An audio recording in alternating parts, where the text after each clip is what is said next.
Capítulo O Golpe das Drogas de Prescrição, 1988.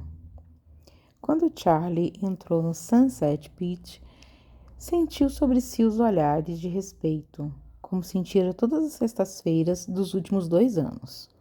Os leões de chácara acenavam com a cabeça enquanto ele passava. E, de certa forma, parecia que as pessoas abriam espaço para ele passar. Ficava irritado com a música alta e ainda sentia vontade de lavar as mãos quando apertava a mão de Phil. A noite estava agitada. Muitos universitários estavam na cidade para passar os Spring Break. Então, Charlie já calculava que o envelope da próxima sexta-feira seria mais grosso do que o usual. Phil sorriu ao vê-lo e ele seguiu o homem até o escritório dos fundos. Pegou a grana, como sempre, enfiou no paletó e saiu. Estava caminhando em direção à porta quando as luzes mudaram. Todas as luzes avermelhadas que acompanhavam as curvas do palco se apagaram e um holofote focou no centro do palco, para cortinas de veludo vermelha e estavam bem fechadas. O lugar ficou em silêncio, e então uma voz masculina entusiasmada falou pelas caixas de som. A mais nova atração do Sunset Beach, a rainha suprema, a mulher que vai assombrar os seus sonhos. Charlie ficou surpreso com a explosão de aplausos, assovios e "Yeah! Isso!" que tomou conta do lugar. Vinha de todas as semanas, há 2 anos, e nunca vira algo do tipo. Nossa musa, nossa deusa, a poderosa Rock! A música voltou a tocar, mais alta do que nunca. Era algo rock and roll que Charlie não reconheceu a princípio e estava acostumado a ouvir em uma boate strip. O que primeiro chamou sua atenção foi a reação do público enquanto observava o palco. Charlie então olhou para cima e viu. A canção tinha ficado mais pesada e lá estava ela, algo tão completamente poderoso que ele foi pego desprevenido. A menina era um pouco mais alta do que a maioria das mulheres que ele conhecia, com longos cabelos castanhos, brilhantes e retíssimos. Não conseguia vê-la muito bem a princípio, por causa do jeito que ela estava se movendo. Vestia calças de couro, um sutiã preto e botas de salto-agulha que iam até os joelhos. Estava se balançando com a música de uma maneira que era crua e elétrica. Colocava os braços para cima e trazia para baixo lentamente sobre o corpo, enquanto os quadris se moviam. Então ela sacudia a cabeça de um lado para o outro em sincronia com a batida profunda, ondulava os quadris para o chão e para cima. Charlie percebeu que tinha parado de andar e estava olhando para ela como um colegial. Deu uma olhada em volta e viu homens em transe enquanto a observavam. Deus, ela era realmente um show. E agora ele podia ver seu rosto enquanto a canção ficava mais lenta. Ela sorria para eles com a expressão de alguém que está no paraíso. Era como um show de rock. Ela era uma estrela, um ícone. Movia-se como uma leoa. Às vezes, era impossível não seguir cada movimento dela, enquanto esfregava as mãos sobre as coxas e em seguida atirava-se ao chão. E parecia renascer dele, subindo lentamente, pulsando ao som da bateria e guitarras da banda. De repente, ficou contra o poste. A canção tinha mudado e era algo mais lento e vibrante. Ela manteve os olhos fechados e os lábios moviam-se com as palavras. Parecia que estar em um mundo interior, como se nenhuma daquelas pessoas existisse. Ela se tornou a canção e Charlie sentiu-a pulsar em seu coração. Ela era simplesmente divina. A música terminou e a reação foi imediata e selvagem. Era mais do que assovios, gritos e aplausos. Eles eram loucos por ela. Charlie não se mexeu. Ela estava sorrindo enquanto olhava para o público. Ele percebeu que ela não tinha tirado a roupa, só havia dançado. Estava um pouco suada, seu rosto tinha adquirido um leve tom de vermelho e ela exibia um sorriso cansado, um sorriso exausto, mas feliz. O homem no microfone interrompeu os pensamentos de Charlie, ou a falta deles. Sim, essa é a nossa principal atração da noite, senhoras e senhores. Palmas para Rocket! Eles foram à loucura. Alguém estava falando com Charlie de pé ao lado dele, e ele levou alguns instantes para perceber que era Phil. A mesma coisa de sempre. Hã? Charlie finalmente concentrou-se em tirar os olhos dela e olhou para Phil. Rocket, ela é fenomenal. Transferiram ela do Jake Paul para cá, porque sempre lota a casa. É incrível. O homem no microfone. Tenho uma última dança para vocês. Aplausos para nossa princesa do rock and roll, a própria, a rainha Rocket! E os aplausos novamente, e mais rock. E Rocket começou a dançar. Ele começou a suar sobre a camisa. Ela andou de um lado para o outro no palco, balançando os cabelos, cantando, sorrindo com malícia, as luzes refletidas no brilho do batom melado. Era como se o palco fosse seu playground, como se ela simplesmente amasse cada segundo daquilo. Ela colocou uma perna para o alto contra o poste e lentamente abriu o longo zíper da bota. A reação foi violenta. Ela tirou-a, depois a outra, mas daquela vez apontou para a multidão, algo como: Vocês querem isso? E todos pediram pela bota com gritos empolgados. Mas Rocket riu. Uma linda, deliciosa risada. E negou com o dedo, atirando a bota em cima do ombro até pousar no fundo do palco, em algum lugar. Virou-se e as mãos foram para suas costas, e ele viu quando ela tirou o sutiã. Phil estava falando com ele, mas ele não conseguia tirar os olhos dela. $500 por foda? Tu acredita? Charlie observou-a dançar, os peitos absolutamente perfeitos. Ele saiu de seu transe e olhou para Phil. O que você disse? Eu disse que ela cobra $500 por hora, Charlie. Ela fica com mais ou menos 20 mil por mês, contando os programas, as gorjetas e o salário por show. Você tá falando sério? Sim, ele riu. A canção estava quase no fim. Rocket enfeitiçava, vestindo apenas uma calcinha fio dental preta agora. Umbigo com piercing, corpo escultural, tão feminino como uma Vênus do Milo. No lugar errado. Uma única rosa tatuada na parte interior das costas, um pouco acima da sua bunda perfeita. A maneira como o cabelo grudava em sua pele por causa do suor era um detalhe que o deixava ainda mais excitado. Falou: Eu a quero. Phil mudou a expressão. Os homens de Tony entravam no pit para coletar grana, não como clientes. Ela está reservada. Ela está reservada para essa noite toda, Charlie. Eu não tô nem aí. Nossa, cara, não faz isso comigo. Você vai me criar problemas, Charlie. Pago 2.000. Charlie, fale com o Viking primeiro, ok? Se ele permitir, tudo bem. Não quero te desrespeitar nem nada. Sabe que eu tenho grande respeito e admiração por você, mas porra, Charlie, isso nunca aconteceu antes e eu morro de medo de. Tudo bem, cala a boca, já entendi. Ele olhou para o palco, mas ela já se fora.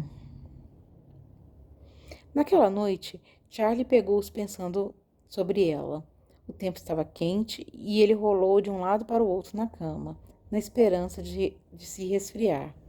Pensou no sorriso dela em seus lábios cor-de-rosa e no jeito que ela tinha dançado. Então balançou a cabeça para si mesmo por ser tão ridículo. Levantou-se, bebeu uma cerveja, assistiu TV e tentou voltar a dormir. Não conseguiu.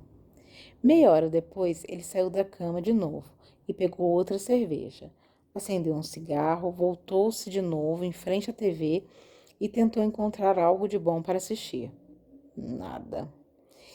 E às 4 da manhã, ele encontrou uma reprise de um seriado e se conformou com isso. Sua mente continuava voltando para Rocket. O seriado acabou e ele conseguiu um pornô. 3 minutos depois, desligou. Olhou para fora da janela para a noite por 20 minutos. Voltou para a cama, nada. Com raiva de si mesmo, ligou o pornô novamente e bateu uma. Terminou em 4 minutos. Tomou um banho de água fria, comeu um sanduíche, bebeu mais uma cerveja e abriu um novo maço de Marlboro. Assistiu Perry Mason e finalmente caiu no sono às 6h10 da manhã. O chefe mandara chamar e Charlie foi até a mansão. Já se acostumara com o lugar. Não se sentia tão oprimido pelo luxo exorbitante, declarado em cada cristal bacar, cada ânfora caríssima, cada pintura na parede. Também não sentiu o coração disparado quando conversava com Tony. O chefe foi direto. Tenho um trabalho para você. Você vai encontrar um homem chamado Henry, o Machado, Petrucci. Ele é o nosso cara conectado em Reno. O Machado? Ah, estou tremendo de medo. Tony sorriu. Você vai ter problema qualquer dia desses por causa dessa boca. Enfim, quando estiver lá, vocês dois vão falar com um cara chamado O'Sullivan. Ele é o nosso contato para uma carga de drogas de prescrição. O'Sullivan, que nome irlandês, disse Charlie, observando Tony. O rosto de Tony não disse nada. Você tem algum problema com irlandeses, Charlie? Ele não esperava que Tony fosse inverter as coisas. Ele deu de ombros. Não. Apenas estou dizendo que é um nome muito irlandês. Os putos têm superstições estranhas, mas não tenho nada contra eles. Tony olhou para o seu prato, distante, pensativo. Então, alguma pergunta? Não. Ele levantou-se e saiu. O ponto de encontro era um pub. Naquele horário, no meio da tarde, não havia muita gente lá. Charlie encontrou facilmente um cara louro com músculos grandes no peito e bíceps, bebericando uma cerveja. Ele sentou-se no sofá de frente para ele. Machado? Charlie? Ele acenou com a cabeça. Henry bebeu um pouco de cerveja. Quando ele falou, sua voz era baixa. Sully é um cara sujo, mas não é uma ameaça. Ele passa informações para as pessoas certas, só isso. Ele tem dados sobre um caminhão que vai transportar um monte de drogas pesadas de prescrição de uma fábrica de Paradise para Henderson. Isso nos dará um bom tempo para interceptá-lo. Que tipo de medicamentos? Ah, coisa boa. Pílulas abortivas, essas que valem uns de $100 para cada nas ruas.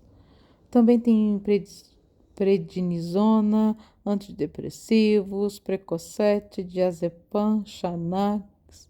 A carga vale R$ 1 milhão nas ruas. $1 milhão, desculpa, nas ruas. Então podemos confiar nesses caras? Sim. Eles não têm colhões para foder com Tony. Encolheu de ombros. Há quanto tempo você é um homem feito? 2 anos, disse Charlie. Machado sorriu e bebeu mais cerveja. Charlie decidiu que não gostava dele. Olhou ao redor no bar, querendo que esse encontro fosse breve. Decidiu começar uma conversa fiada. Então, como é morar no Reno? Machado encolheu os ombros. Ah, nada demais. Acendeu um cigarro. Tony me mandou para lá porque me meti numa briga com aquele desgraçado do Fabrício. Charlie só vira Fabrício uma vez, na casa de Tony, um homem intimidador, um cara de mal, que era filho do consigliere de Tony, Frank Gnucci. E o que ele fez? Henry sorriu. Eu suponho que já o conheceu. Recentemente, ele acabou de sair da prisão.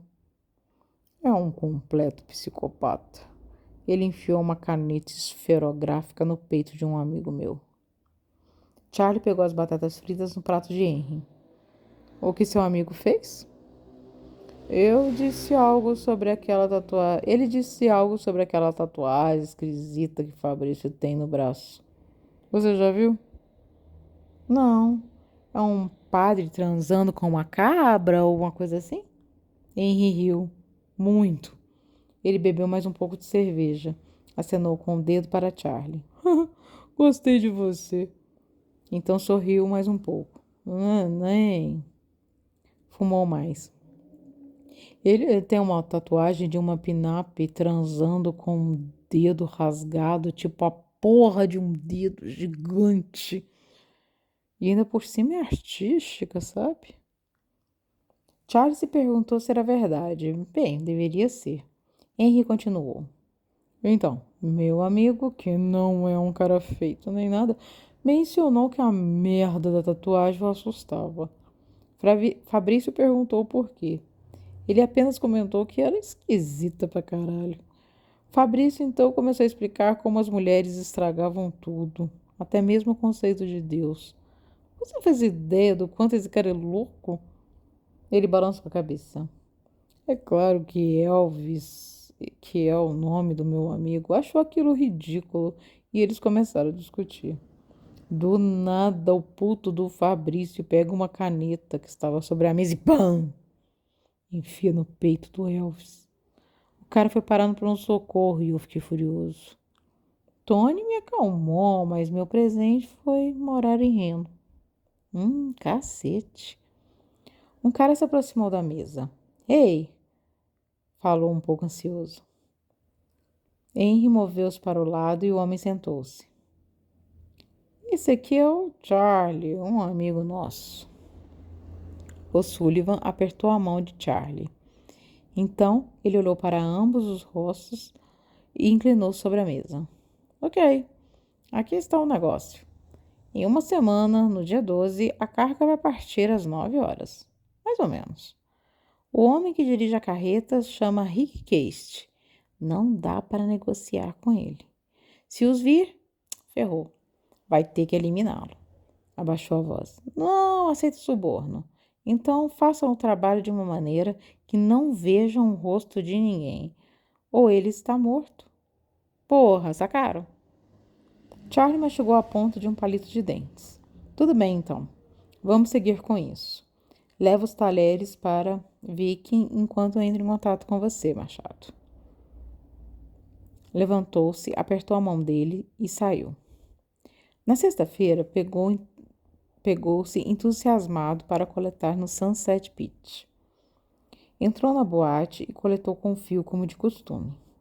Mas, em vez de ir embora, Charlie tirou um cara de uma mesa, bem em frente, para o centro do palco pelo colarinho, jogando em cima de um segurança que fez seu melhor para acalmar o homem e encontrar outra mesa para ele. Charlie viu uma garçonete seminua aproximar-se. Senhor Retorini, vai beber algo? Martini seco, com gin, não com vodka, batido e com casca de limão. Ela sorriu. O coração acelerou e ele afrouxou a gravata. Quando as luzes se apagaram, a mesma coisa, escuridão, holofotes e a introdução cafona cheia de superlativos. Musa das noites, aquela que aquece o coração de todos os homens da face da terra. Nossa lindíssima deusa do rock, nossa inspiração. O Sunset Beach apresenta a maravilhosa Rocket. E lá estava ela. Tudo que ele descrevera e mais. Apareceu ao som de aplausos e berros, com uma atitude cheia de orgulho, cabeça erguida e sorriso nos lábios. A música era Rocky Cream, dos Guns N' Roses. No embalo da voz rouca e aguda de Jackson Rose, ela agarrou Polly e rodopiou ao redor dele, com suavidade de quem desafia as leis da física. Charlie estava por perto agora. Percebeu o drink sendo colocado na mesa e o levou à boca sem tirar os olhos dela. Ela ria, apontava, brincava, dançava com a precisão de uma bailarina e uma malícia de uma ninfomaníaca. Olhou para ele, os olhos com aquele sorriso. Levantou os braços e desceu os quadris num rebolado obsceno, sem parar de olhar. Ele sorriu também. Ela mordeu a ponta do dedo indicador e, quando virou as costas para ele, deslizando a microsaia para baixo com as palmas abertas, deu uma olhada sobre o ombro e piscou para ele. E Charlie sabia que estava fisgado. Não conseguia se acalmar enquanto saiu do Sunset. Precisava dela, sentir o gosto dela, ouvir a voz, sentir a textura daquela pele de pêssego nas pontas dos dedos. Decidiu ir para a casa de Viking, e quando olhou no relógio do carro, percebeu que ainda era cedo para encontrar o amigo. 9h30. Ah, foda-se, pensou. Preciso falar com ele. E eu preciso dela. Dirigiu pelas ruas de Vegas, sentindo-se em parte coproprietário delas. Era uma cidade que nascia à noite, vibrava com o som dos caça-níqueis e cheirava a corrupção da alma humana. Era sem dúvidas a cidade do pecado. Era capaz de comer vivo tanto um apostador experiente quanto um novato. Cassinos cuja decoração parecia ter sido feita de forma de cada vez que cada decorador escolhera uma parte distinta. Um show de horrores de metal, tecido, couro e madeira, de todas as cores, estampas e estilos. E de alguma forma funcionava, dava certo. Via pessoas nas ruas, os turistas deslumbrados, os homens distribuindo panfletos de show de strip, as prostitutas em casacos de pele falsa e os saltos altíssimos, os rapazes embriagados com as possibilidades que só aquela cidade oferecia. E o coração apertou quando se lembrou da mãe, aquela baixinha de temperamento dócil com a força de 1000 espartanos, aquela mulher que cuidara dele com um amor quase brutal. Empurrou a dor para algum lugar fundo dentro de si e estacionou em frente ao prédio de 2 andares em forma de U, no qual Viking morava. A piscina estava iluminada, mas Charlie subiu para o 2º andar, onde bateu na porta do 26 e esperou. Viking não atendeu. Ele pensou nos dias em que Viking entrava em seu apartamento para assustá-lo e, sorrindo, decidiu pregar a mesma peça no amigo. Sacou seu canivete, deu uma olhada em volta e cutucou a fechadura até abri-la. Não foi difícil. Entrou e reconheceu o apartamento no qual tivera uma dúzia de vezes. Na penumbra, Charlie pensou na melhor forma de assustar o amigo sem levar um tiro. Foi até o quarto principal e deitou-se na cama. Adoraria ver Vicky levando um susto, e riu só de imaginar o quanto o outro ficaria furioso, a princípio, mas depois relaxado. Em algum momento, pegou no sono. Sabia, quando abriu os olhos, que estivera ouvindo vozes há um bom tempo, no estado etéreo da sonolência. Sentou-se, despertando por completo, e prestou atenção. Reconheceu a voz de Viking, descontraída e calma, conversando com uma mulher. Ela tinha uma voz rouca, aerada e tagarelava com confiança e convicção. Charlie não sabia que Viking tinha uma namorada e ressentiu-se por o amigo não ter lhe contado. Poderia ser apenas uma garota para transar, mas não tinha jeito daquilo pela forma como conversavam. Levantou-se da cama e caminhou em passos leves até o limiar da porta, onde conseguiu ouvir as palavras. Eu quero ficar, e é só isso que estou te dizendo, Fran. É uma decisão minha. Tomo responsabilidade por ela. Robert, não tem mais nada para provar. Se não conseguiu nada para condenar Tony, então vamos ter que nos contentar com os outros. Você fez o seu trabalho. Fran, Mais ou menos uns 2 anos. Eu dou conta. Eu te amo, sabe disso, mas me preocupo. Vai muito além da minha posição, é pessoal, é muito pessoal. Estou pedindo que saia com o que você já tem. Charlie franziu a testa. O que era aquilo? Vou conversar com o chefe de seção. Vou conseguir a autorização e não vai ser para te ferrar, Franny. Preciso fazer isso, porque você sabe que depois vou ter que sumir para sempre. Quero poder descansar em paz quando tudo isso acabar. Quero poder saber que fiz um bom trabalho. Está adiando sua retirada por isso? Tem medo de me perder quando for embora? Pode ser. O que vamos fazer? Vai fugir comigo? Vai largar sua carreira que te define, que você ama mais do que tudo nesse mundo? Não mais do que eu amo você. Silêncio. Charlie conhecia a cara do quebra-cabeça, mesmo enquanto sua mente tentava juntar as peças. Chefe de seção. Sumir. Condenar Tony.